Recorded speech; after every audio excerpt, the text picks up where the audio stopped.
Hey there, and welcome to MTG Meow, Magic Enjoyed Other Ways. Meow! I'm Scott. And I'm Abbey. And today we're taking a look at the Lorado custom magic set. Hi. So as opposed to the Star Wars and Pokemon magic sets that Abbey and I looked at before, Lorado is a completely custom set. It was made from the ground up, not based on anything. I mean, it's obviously based on the Wild West, but it has this kind of a magic twist to it. Yeah, so it's very interesting. Definitely. So we'll just scroll through the cards here as we're talking about it, but it was submitted to us by Shadow Centaur when he saw our videos last time, and Abbey and I took a look at it. Mm-hmm. We both kind of fell in love with it for different reasons, which we'll talk about as we do the intro here, and now we really want to show it off to you guys. Absolutely. I'm very anxious to give this set a try. I love how it's North American legends and, Native American myths and things like that, and cowboys all mixed into one big happy set. So. Definitely. So cool. So we're just going to go through this really quick as an intro. We're going to talk about what the mechanics are in this set. So obviously this is based on the Wild West. So one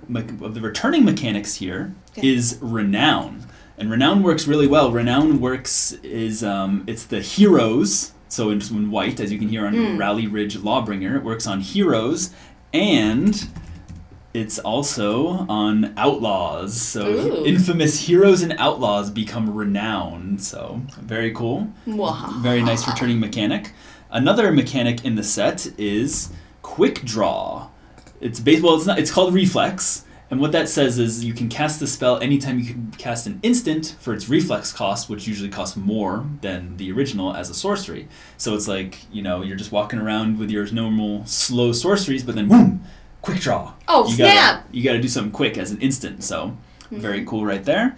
The next mechanic that we're gonna look at is the reason I fell in love with the set, Straight. So Straight, I mean, just look at this Avon Dealer bird and try not to smile. I dare. Yeah, that is a very cocky bird. So Straight, it's kind of like you're playing poker, and what it is it's however many permanents you have out in a row that have consecutive converted mana costs. So that kind of sounds a little complicated, but for example, if you have a 1 cost, 2 cost, 3 cost, you have a Straight of 3. If you have a 2 cost, 3 cost, 4 cost, and then a 5 cost, you have a Straight of 4. So it's like you're playing poker with the cards on your table. So for example, Avon Dealer, when it comes into play, you basically look at the top X cards, where X is your longest straight, and you get one of them. So very cool, very cool. Moving on, we also have the native tribes, like the Native Americans part of the set. We have, and their mechanic is Warband.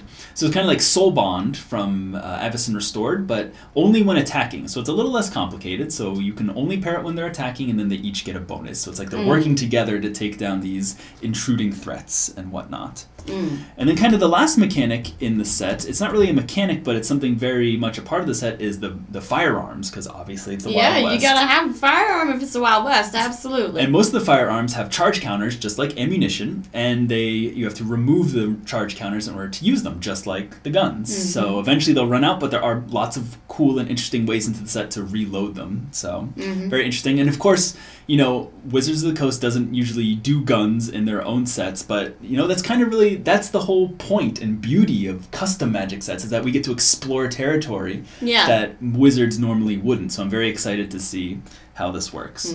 So really, I just want to show off just a few more things, and then we'll get right into the matches, just to show kind of some of the cards that we fell in love with. So like I fell in love with the Avon Dealer.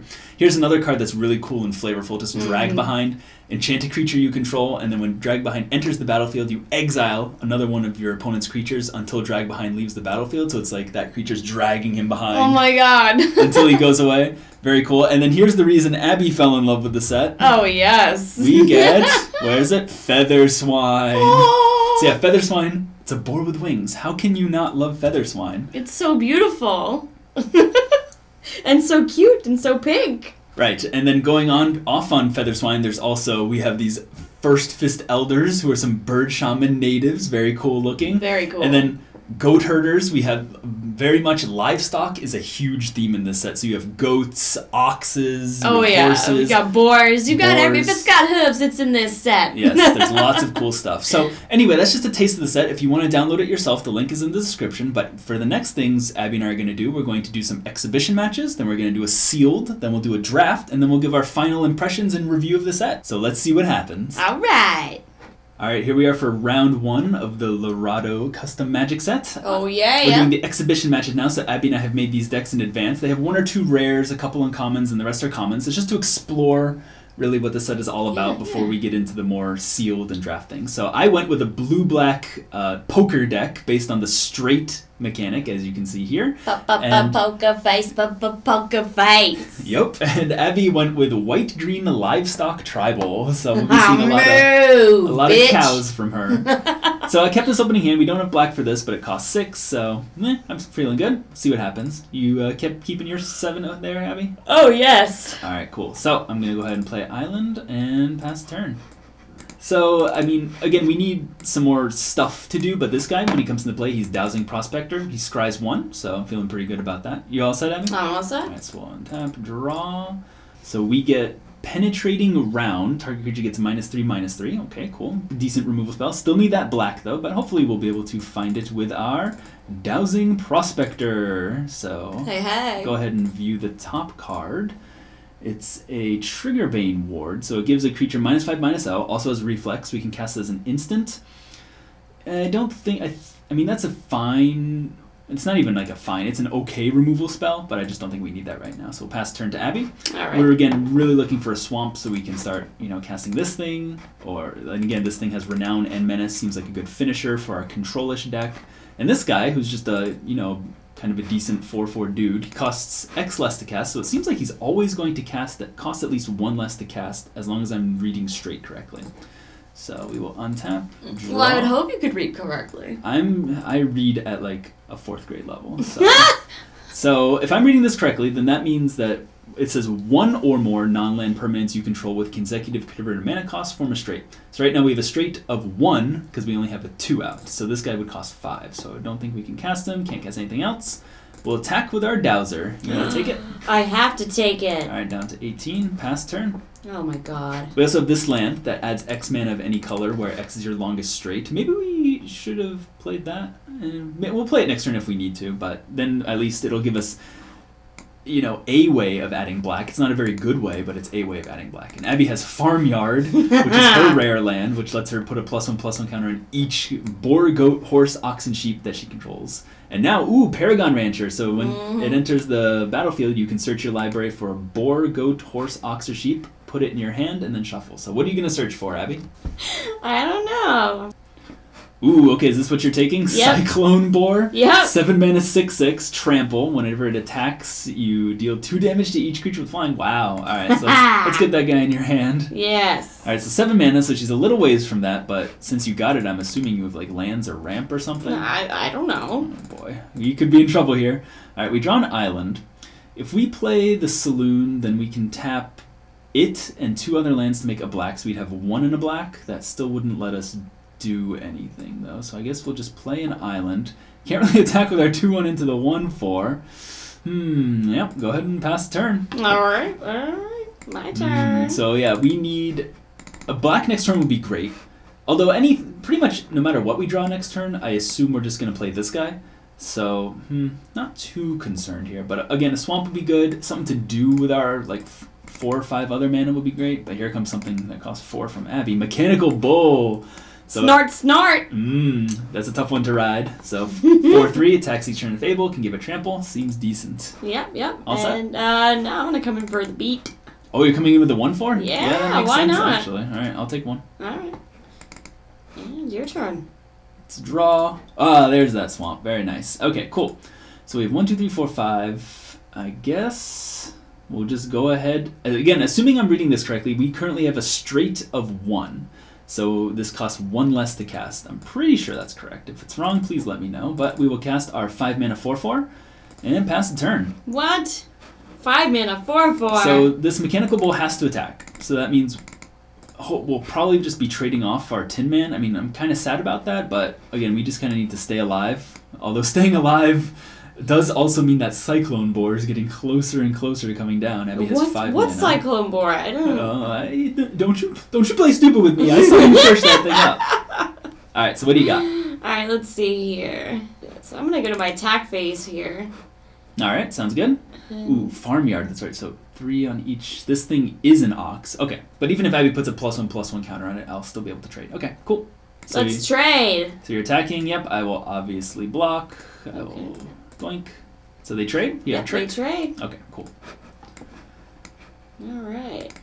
Second main.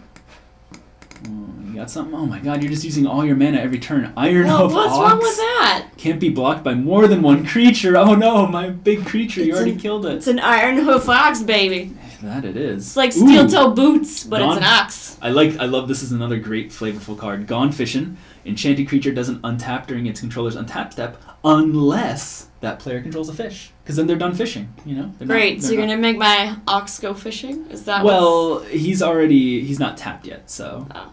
Alright, so I have 1, 2, 3, 4, 5, 6 mana, so I can cast the Soulless Thieves and trade it for Iron Hoof Ox? I don't know. So I have a couple options here.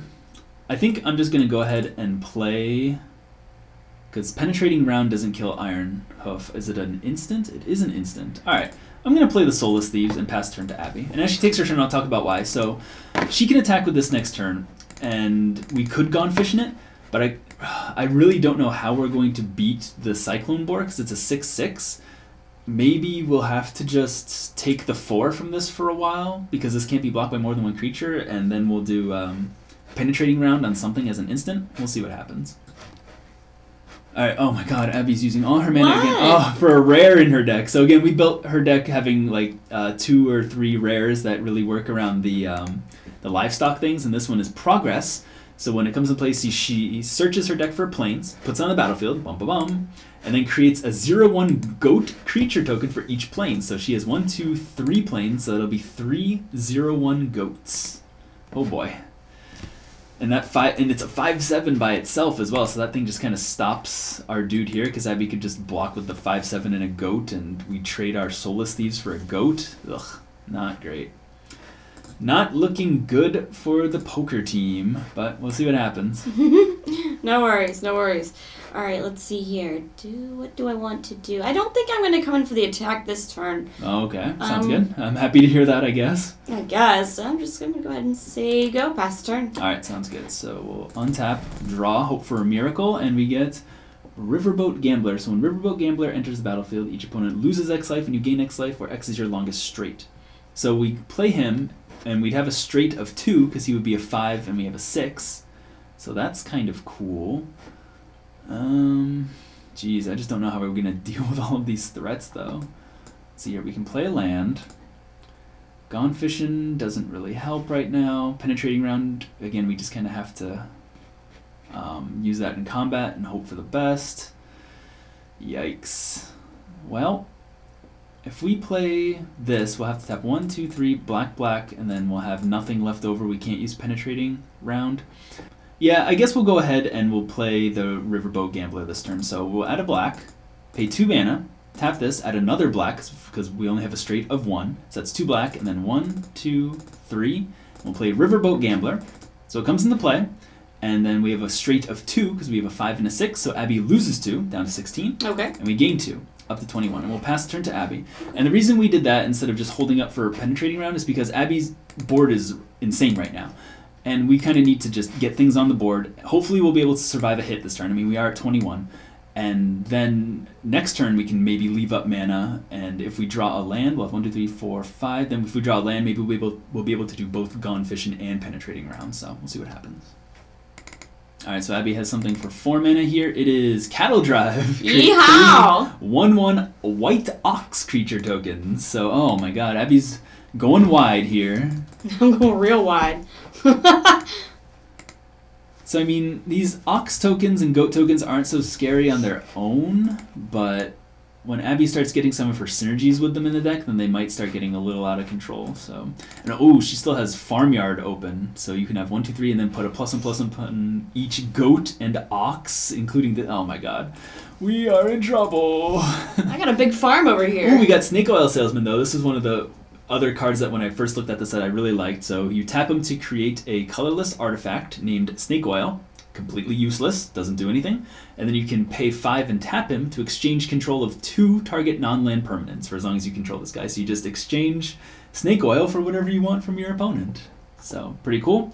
Don't think it's going to do too much for us here. And Abbey didn't tap anything, so Gone Fishing is useless. So I'd like to play Snake Oil Salesman here, but since we didn't draw a land or anything, we need to keep up 5 mana for the penetrating round to just have a chance at anything. So we'll pass the turn to Abbey. Right, and so during your end step, I'll tap 3 in a farmyard, tap Oh my god. +1/+1 counters to my livestock. Oh boy. Alright, so there's the +1/+1 counters, so go ahead, Abbey. So this thing's a 5/5. Yep. The goats are 1/2s and the oxes are 2/2s. So, this. Oh boy, yeah. We're in a lot of trouble here. We do have this, but Abbey's at 16 and not 3, so it's not even very good right now. Yeah, you know. Alright, so let's see here. Doop-a-doop. Oh boy, since you have something else pre-combat. Oh no, village raid. Oops. So this is like the overrun of the set. It gives creatures you control +3/+3.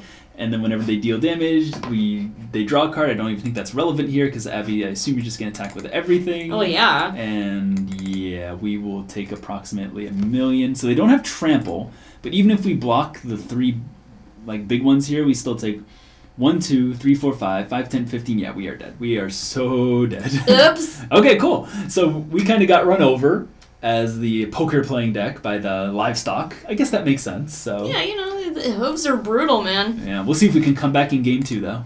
Alright, here we are for game 2 of the exhibition match of poker versus Livestock. Yes. And we have our opening hand here. We have all of our colors, all 2 of them. We also have Gambler's Ruin, which gives a creature -X/-X, where X is our longest straight. We have Bloodshot Coach Thief, which is another rare in my deck. Kind of a cool take on Dark Confidant in this set. So at the beginning of our upkeep, we exile the top card of our library and choose a number. Any opponent can pay that much life. If no player does, I lose that much life and put that card into your hand. So it's kind of cool. It's like a person who's trying to sell stuff to people to the highest bidder or whatever. Very cool. And we have our Tin Man Grifter again. It's very good last game, so we'll keep it. You keep it in your hand, Abbey? Yep, you know it. Alright, we'll play our island and pass turn. Alright. So one good thing to notice is that if we play Gambler's Ruin, it'll just come into play and give whatever -1/-1. And if it stays in play, and then we also manage to have our Bloodshot Coach Thief in play, then we'll have a straight of 2. So that's kind of cool right there. Oh, we have Poison Waterhole. That's one of the dual lands in the set. So when it comes into play, we gain a life. Then you tap it and pay a life to add 1 of 2 mana. So it's a little bit more, it doesn't come into play tapped, so it's a little bit more aggressively costed than other cards that you usually see. So we're going to play our Bloodshot Coach Thief and pass turn. Alright. So we got to remember to do this during our upkeep. Should be cool. Abbey has something on 2. It's Feather Swine! Oh, Feather Swine! Descending from the heavens. Yep. Alright, cool. So you're going to go ahead and pass turn? Yep. I'm going to go ahead and pass turn. Say go. Alright, so we will untap upkeep during our upkeep. So let's move the top card to exile. Let's move that So top the top card. card is a Triggerbane ward, which gives a creature -5/-0. So I choose a number, and when I choose that number, Abbey can lose that much life, and if she doesn't, I lose that much life and I get this card. If she does pay that much life, then I don't get this card. So let's see, how much life would I be willing to pay for a Triggerbane ward? I'll say 2 life. What do you say, Abbey? Yeah, I'll pay that 2 life. Alright, so you pay the 2 life? Yeah. So I don't get the card? Whatever. Nope. Still draw a card for the turn. It's a swamp. Alright, whatever. So we currently have a straight of 1. During your upkeep? Oh, wow. For once it's me. Busted. So let's see here. We have a straight of 1. If we play this, then we have a straight of 2, making this cost 4. We could just play Gambler's Ruin on this and start beating down with this. Give it -2/-2. Is that worth it, though? Alright, so I think I actually am going to play this Gambler's Ruin, and I'm going to cast it onto the Feather Swine. What does that do? It gives it -X/-X, where X is my longest straight. So right now I have a 1 and a 2, so it gets -2/-2. So Feather Swine is currently a -1/1. And I'm going to attack with the Bloodshot Coach Thief. I'll take 2. Okay, so you'll take 2? Yep. So again, I'll pass turn to Abbey. And the reason that I did that is, 1, I want to just get aggressive. So Abbey paid the 2 life, so he didn't get the card. So I want to get aggressive because last game we saw that Abbey was able to make a huge board and just kind of stop any attacks on the ground. We have a couple flyers in the deck, but not a ton of them, so I just want to get in for the damage while I can. And second of all, if Abbey doesn't block like she did there, then we get to have a straight of 1 and 2, so that means we can play this guy next turn for 4. So, Abbey plays Steel Stallion, ramp card, very nice. Alright, and is that going to be it for the turn? Yep. Alright, cool. So we'll untap, upkeep. We do Bloodshot Coach Thief, so I will move the top card to exile. And it is a Cyclone Rider. Ooh, so 5 mana, 3/3 prowess. Whenever we cast a non-creature spell, creatures we control gain flying at the end of turn. Very strong. So I kind of want that one. Let's see here. I'll go ahead and say 4 life. Okay. So do you want me to lose 4 life and get this card, or do you want to lose 4 life and I don't get this card? I'll lose 4 life. Wow, alright, aggressive. Yeah. I like it. So we'll draw, get a swamp. That's not as exciting. Would have rather had this guy, but at least we're hitting Abbey, so not complaining. And I will go ahead and play our Tin Man Grifter. Since we have a straight of 1 and 2, it only costs 4. And I don't want to attack our guy into the 2/2, so we'll pass turn. I think our Bloodshot Coach Thief is really doing a lot of work here. So until Abbey gets really low, she's just going to probably keep taking damage so we don't draw cards. And then once she gets low, we're just going to get a lot of card advantage, which we kind of need at the moment. So. Alright, you got something that costs 5 mana? Naki Shepherd. Oh my god. So when it comes into play, you create 3 goats. Yeah. And then you can tap it to put a +1/+1 counter on a boar, goat, horse, ox, or sheep. Yikes. That's kind of scary. Hey man, goats are pretty scary. Alright, and there's the 3 goats right there. Meh. Wow, that's a good goat. I'm pretty good at it. Alright, so you all set then? What else can I do? I mean, what's Feather Swine at right now? Feather Swine again is currently a -1/1, so he's on chump blocking duty basically. Alright, so let's see here. Can't really do anything else, so I will go ahead and pass turn, say go. Alright, so untap upkeep, we'll exile the top card of our library, and we get a... What? Ooh, oh, it's a Gone Fishin'. For some reason it's in the middle here. Okay, so Gone Fishin'. So, for Gone Fishin', how much life would I be willing to pay for that? Oh, then the Steel Stallion wouldn't untap? That'd be pretty nice. Yeah, I'm going to go ahead and say 4 life again. You can have it. I can have it? Yeah. Oh, alright, so I take it, and I lose 4. And then we draw a card for our turn. Man, that's kind of whatever. Play an island. And then we will cast Gone Fishin'. Okay. And we will attach it to the Steel Stallion. So it doesn't untap unless you have a fish. I don't think you have a fish. You have a lot of goats, but no fish. Hey man. And yeah, let's get in with our Grifter. Alright, shoot. What? You're gonna block with the Feather Swine? Yeah, I might as well, simply because it's got a time. Yeah, it's timed anyways. Okay, cool. So we have both Gambler's Ruin and Feather Swine in the graveyard. You take nothing, and I'll pass the turn. Alright. Yeah, we really need this thing to start doing some work and draw some action, because, you know, Abby's gonna start making some goats, and right now we don't have much in the way of blocking, so we'll see what happens. We will see what happens. Alright, so let's see here. What can I do this turn? Alright, so you have 4 mana for a Mechanical Bull. A big old bull. Jeez, just so much beef over there. Actually, I got a lot of goats. So anyway, are you attacking with a goat to put a +1/+1, or are you just gonna stay back and beef him up? I'm gonna stay back and beef them up, man. Okay. Alright, your turn. So we will untap. And during our upkeep, let's look at the top card. It is a island. I'll say 1 life for island. Yeah, whatever. Okay, so I get an island, lose a life. Draw for turn. Oh my god, we are just getting so flooded here. You're getting swamped? Yeah, we have to pass the turn. Go ahead. Are you going to put a +1/+1 on a goat or a bull? Sure thing. Actually, yeah, why don't we put it on the Oh, you can't put it on a... Oh, it's an ox, that's right. Yeah, I can okay. do it. Oh my god. So you're going to make your Mechanical Bull into a 5/4? Yikes. Yes. Alright. Oh boy, so now as a 5/4 it's not that scary because we can still block with a 4/4, but if Abbey adds another counter during her next turn, then it will become a 6/5, and then we'd have to double block to kill it. And right now this is the only thing that's drawing us to action, and I'd rather not do that, so we'll see what happens. It's all good. Alright, so I'm gonna play Smoke the Peace Pipe! Oh no, not the Peace Pipe! And oh, are you gonna put on a goat? Of course! Yes. So Smoke the Peace Pipe gives enchanted creature tap target creature. So the goat's gonna smoke some peace pipes with a Tin Man Grifter, I'm guessing? Blazing trees with the goats. Oh, God. Yeah, we're gonna tap in. It's gonna It's gonna do that shenanigans. They're gonna get toked up. Blazing trees. Coming for attacks. Alright, so I'm gonna go to attacks and might as well. Yep, goat coming in. Oh my god, a goat coming in too? Yeah. Okay. Well, if I block the goat, then Abbey can put a +1/+1 counter on it. If I block here, then this guy's dead. But if I don't block anything, I'm taking 5, 6 total damage. I think we just gotta take the 6. Wow. I mean, that's assuming you put a +1/+1 counter on it. Are you gonna do that? Well, yeah. Okay, so who are you putting it on? The goat or the bull? The goat. Man, your goats are getting beefed up. Yeah. Alright, sounds good. So I take 1, 2, 3, 4, 5. Yep. 6. 1, 2, 3, 4, 5, 6. Down Yep. to 9. You all set, or do you have more to do? I got more to do, man. Oh, I'm a business lady. I got stuff to do. So maybe using this Gone Fishing on the Steel Stallion was a little bit hasty. We could have put it on the Naki Shepherd or something, but again, maybe Abbey has stuff in her hand that costs 5 and she's just killing us even more slowly than she would have been otherwise.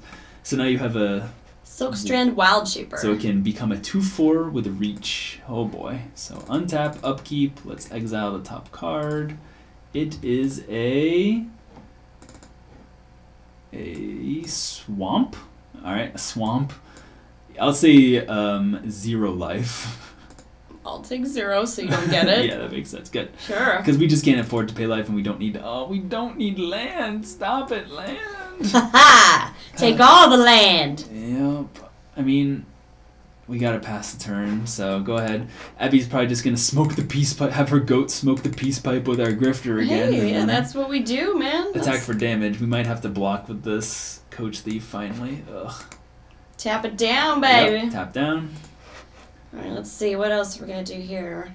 Alright, so we're gonna go ahead and we're gonna pump up one of our goats even more. Oh my god, your goats are out of control. Faraho's so Faraho's a planeswalker in the set. And, goats normally are out of control. So it gives it +1/+1 for each creature you control. Oh my god, and then you can sack it to give everyone +1/+1. I assume you're giving it to this goat in the middle here. Yeah. So that goat currently gets +1, 2, 3, 4, 5, 6, 7. So it's a 7, 8. What? Alright, so why don't we go ahead and move to our attack phase here? Oh no. Please, show mercy. What? Alright, so, the stallion should be tapped. Yeah, it should be tapped, my bad. So I assume everyone's coming in except the shepherd, probably? Alright, yeah, so we're gonna go to attack, and you're gonna come with this guy, this guy, this guy, you know.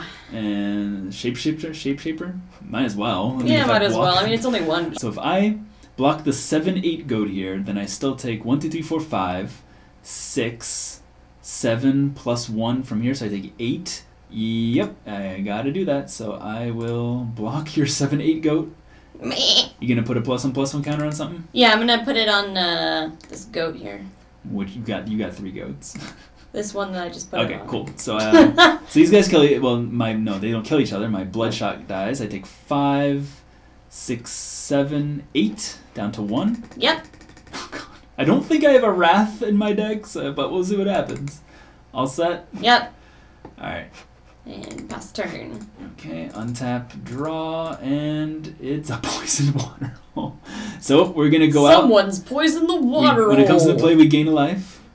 And yeah, that's about it. So wow. So I think, we're just going to concede the game because next turn we're just going to die. So I think, what we learned this game is that, the goat tokens look kind of innocuous. At first, it's like, oh, goats, they'll be chump blockers or whatever. But this shepherd really pumped them up. And, putting the peace pipe, normally, a peace pipe, putting in that on a creature is actually a cost. Because it's like, oh, if you put it on the shepherd, do I use the peace pipe or do I use its ability? But when you put it on a goat, it's like, who cares? It's just a free tapper. And then this thing on any creature is fantastic, but just putting it on a goat, turning a nothing into a huge creature, very good. So, yep. Goat's OP! We're going to go ahead and concede that game. So that was a very interesting game. We didn't really get to cast our giant spider here, or Aven Dealer, or stuff like that, or giant catfish. Yeah, where was the Aven Dealer? We kind of got a little flooded in the second game, but I think even if we didn't get flooded, we would have just been run over by your goat synergies. Yes, man. So. I had oxes, I had goats, I got everything. Alright, cool. So that was a fun game, testing out, just, again, seeing the set before we do sealed and draft. So Abbey and I will do another exhibition in the next round. Hey, hey.